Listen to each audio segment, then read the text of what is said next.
We had been searching at that point for an hour and 10 minutes, or a little over an hour and 10 minutes, and this very seasoned lieutenant came down the stairs after one of his search rounds with his crew. But when he got to the bottom of the stairs, and if you can picture, steel stairway, maybe 36 inches wide, he sat down on the second or third step. His gear was steaming. You could see the steam coming off his gear. He pulled off his face piece, he took his helmet off, pulled off his face piece, and he said, "Chief, I couldn't even make the third floor." And this is a guy who has since left us, he's since passed on, but who everybody respected as a firefighter, and including me. And when he said that, he continued to sit there on the step. I just kind of took a step back. There were about a dozen people staged just outside the stairway, ready to go up in three-man crews. And I took I'd say a good full minute before I actually came to the decision, and I thought it through, and it was one of the most clear moments, I think, in my life that I've ever had. The process I went through, I knew that we were already missing 6, and I looked out into the hallway, and I looked at the faces. I knew some of their wives, I knew some of their children, and I just said, I can't do it. I can't do it. This is over. It's done. If I send these guys up, they might not come back down. And so that's when I walked to the doorway, and that's what I said to them. I said, that's it. It's over. No more. And you can imagine how they took that. Some of them actually made a move forward towards the doorway, and that's when I physically put my feet against the door jamb and my hands on the door jamb.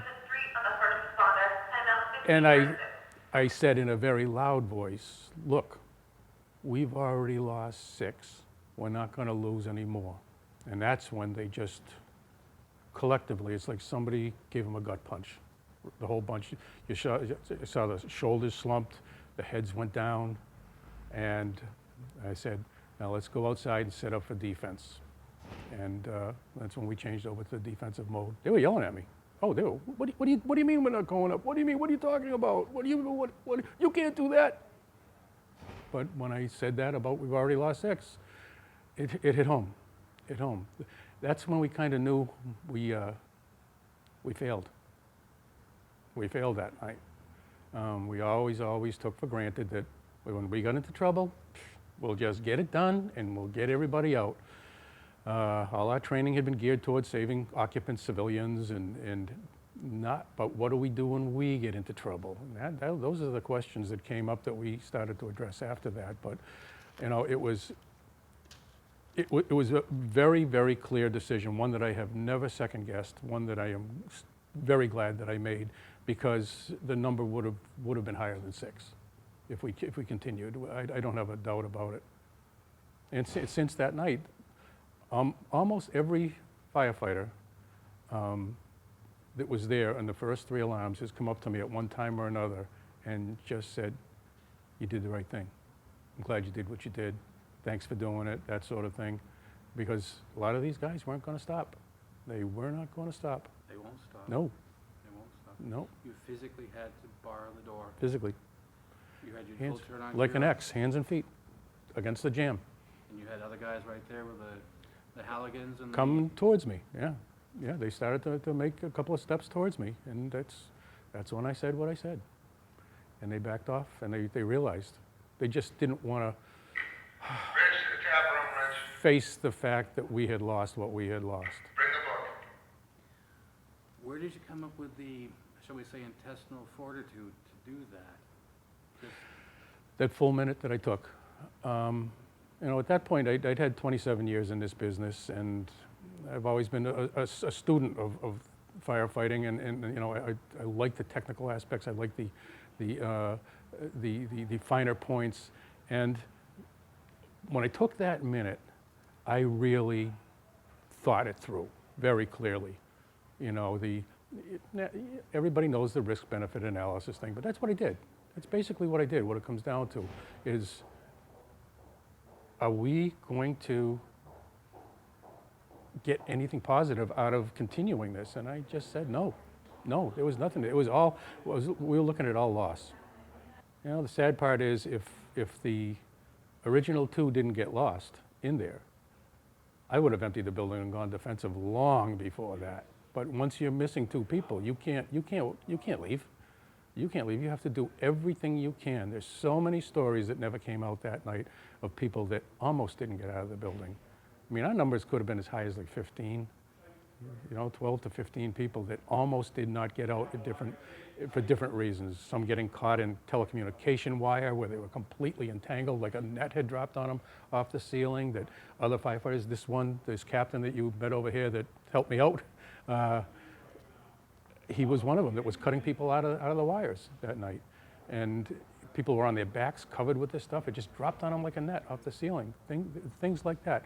Firefighter, a captain, and the guy that was sitting at the watch desk in there were on the roof when the first 2 got lost. They came down a floor because they said that they were 2 floors below the roof. So they came down 2 floors and they started to do a search to try to find them, ran out of air while they were in there, had to pop their face pieces off and did complete, 4 walls around, couldn't find the door out. Left-hand or right-hand search? Couldn't find the door out because the doors were flush and the hardware on it was a drop ring type hardware that sat flush so you couldn't feel doorknobs. And they went around, when they went all 4 walls and didn't find the door, they said, we're dead. But they kept their heads and they were taking a beating with this. The smoke was just so acrid and black and acrid at that time. And he went around again, and as he put it, God helped me out of there because it was a draft that blew the door open just that much. And as he came by with his hand, he hit the edge of the door, found it, got out. But in the process, he ruined his lungs. He ended up, he was a 47-year-old captain, I believe, at the time. And he was a bull, very smart and athletic, and he ruined his lungs. He went down to over 35% lung capacity. Never smoked a cigarette in his life. He had such chemical damage to his lungs. And there were other losses like that too from that night that a lot of the people don't know about. And that's and this poor guy, he struggles to breathe every day now. And It's alive. he's alive. He's alive. Yep, he is. And we're all alive with our memories. And come this time of year, I know at least for me, this time of year throws me a little off kilter a little bit. I get a little like out of step with things, and it happens every year. It happens every year, and it seemed to be even worse on the big ones, the 5th anniversary, the 10th, and the fact that there is such a big to-do being made of the 10th anniversary this year with the Firefighter of the Year award for the state being held. There's going to be it's going to be a very big event, very big event. But it's important to most of us that these people are remembered too. We can't forget them. We cannot forget them. Lessons learned from this. Lessons learned. Many.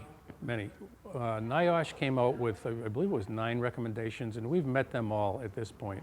But one of the big things in the basics that really hit us between the eyes is we were having a tendency to look at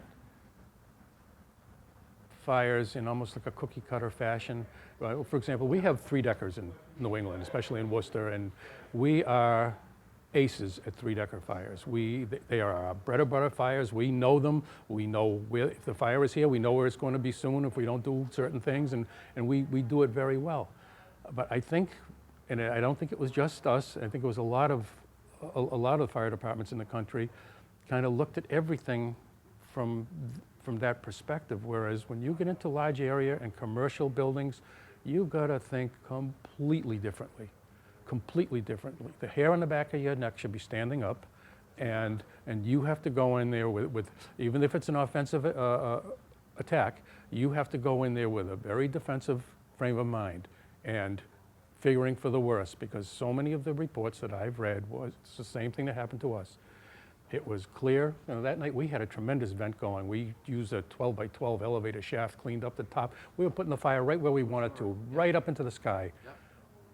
Within 3 to 5 seconds, that all changed on us. The building loaded up in less than 5 seconds, right to the floor, all the way down to the 2nd floor. It loaded up right flat down, black, acrid, zero visibility situation. And we were in there and doing the searching for the homeless people and everything, and ropes had not been deployed because it was so clear. Everything was so fine. But I talked to Commissioner Pierce, who was then Commissioner of the Boston Fire Department, and he was talking to me at the scene during the recovery, and he said, "Tell me what happened," and I did. And he says, "Sounds just like the fire that Steve Minahan was killed at in Boston." He said, "Clear as can be, 3-4 seconds, black, right to the floor." And I've read that in different reports over the years, that it just, conditions can change so quickly, especially in a large commercial structure. Yeah. The wall bomb fire in New York City, you know, you can go back in history, you can go over, you know, so that's why we had to start changing our thinking drastically. And the other area is in saving our own. We realize that you can't take for granted that you can pull off what you need to pull off when things happen like that. You have to train specifically for it. You have to do the physical training, you have to do the planning and the preparation, and get the protocols in place. And we worked on that. We worked hard on that. And we also started the seminars that we held here, starting in the fall of 2000. We had the first of 7. And the first one was strictly lecture in the DCU Center, and which was then called the Centrum. But after that, we injected hands-on. And the hands-on was a tremendous, tremendous success. Over the 7 years, we trained approximately 3,000 firefighters from, I believe it was 39 states and at least 2 Canadian provinces that came. And we know that a lot of those people took what they learned here and brought it back to their departments, or even started their own regional seminars in their own areas. So what we did as a department was try to take something good out of something that was really very terrible, something awful. And by doing the seminars, and this was all started by 2 of our lieutenants, you know, John Daly, Andy White, they got the whole ball rolling on the seminars, and it jump-started us. It gave us a new lease on life, shall you say. Because we were reeling after this for months. We didn't know which end was up. Our confidence was shaken. You know, we all knew what a dangerous job it was all through our careers, but it was always way back here, you know. But the warehouse fire brought it right there. And the seminars jump-started us, and they really got us going in a good direction. I mean, when you get a department of, at the time, 480 firefighters, and you get almost 200 volunteers to come out and help with these seminars with no pay, it says something. Yeah, that's it. It says something, and they all got something out of it. They all got something out of it when they took part. Even the ones that weren't really confident at first, when they saw how the people that came here from all over the country were looking at us, you know, as Worcester firefighters, it buoyed us, you know. It just lifted us, and it got us back in life again, got us going again. Yeah. I was. The cloud started circling a couple of months after the fire, but one of the things that my hat is really off for this department for, 2 things actually, is, for example, I gave one of the news briefings one morning, you know, with 50 cameras and 20 microphones and the whole bit, and I said to the chief, who was a personal friend of mine, I said, you know, "Dennis, how do you want me to handle this?" He said, "Tell him what happened." And we never went into that bunker mode. We've always been an open book. Here is what happened. Here is how it went down, and we were honest right from the start. And I could even see the press when I was giving them. You could see the fangs out at the beginning of the interview, and you know they wanted blood. They wanted, whose fault is this? Done something wrong. What Yeah. did you do wrong? Right. So I just laid it out, and you just saw them. They backed off, and this is what happened. You know, we fought this fire the way we fought 1,000 other fires. But this time, the building kicked our butts. big time. The building one. And the other thing that the department did really well, and we're right on top of, right from square one, that the night of the fire was the whole critical incident stress management component. They had it plugged in that night. And tremendous follow-up was made available to anybody who wanted it. And to answer your question, I took advantage of it. There was a place called the On-Site Academy, used to be in Gardner, it's in Westminster now. They deal with critical incident stress management and post-traumatic stress for cops, firefighters, medics, and combat veterans. That is all. It's all they deal with, and they do a tremendous service for the fire service. I got myself a PhD out of that place. You know, I spent a lot of time there, and I'm glad I did. I have a wonderful wife and family, and I could just feel things spiraling down, and I didn't want that to happen to my life. So I fought it. I think rightly so, I think you've been called a hero, and I believe that. Is that something you wear? No, not really. I mean, I've heard it before, but I'm a guy who loved his job, who tried to make the right decision. And, you know, after I just retired last month, and after 37 years, I still love my job. I left this place smiling. I didn't leave it bitter, didn't leave it angry. I left it happy because it's been very good to me. I would do it again. I've met some wonderful people, had some tremendous experiences. It's been, as Dickens said, it's been the best of times, it's been the worst of times.